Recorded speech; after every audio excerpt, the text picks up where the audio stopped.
తెలంగాణలో రేవంత్ రెడ్డి సోదరుడు పెట్టుబడులు పెట్టేందుకు ఒప్పందం చేసుకోవడంపై విమర్శలు చేశారు కేటీఆర్.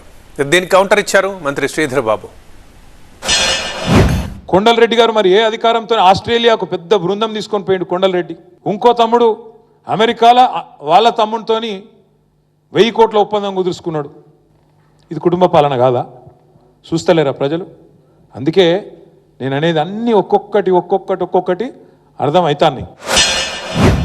ముఖ్యమంత్రి గారికి సంబంధించి వారి బ్రదరు అక్కడ ఉండి 30 సంవత్సరాల నుంచి అక్కడ ఉండి తిరిగి సరైన సమయంలో ఇక్కడికి వచ్చి పెట్టుబడులు పెడతామంటే ఎవరైనా వద్దంటారండి?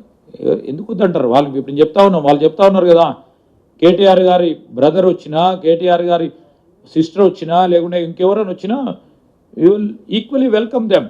It doesn't mean that 30 to 40 years ఇతర దేశాల్లో ఉండి వారికి ఉన్న నైపుణ్యం, వారికి ఉన్న ఎక్స్పర్టీస్ లేకుంటే వారికి ఉన్న అవకాశం సరైన సమయంలో ఇక్కడ వారి సొంత గ్రామానికి, సొంత రాష్ట్రానికి చేస్తామంటే వద్దు పోవమంటావా?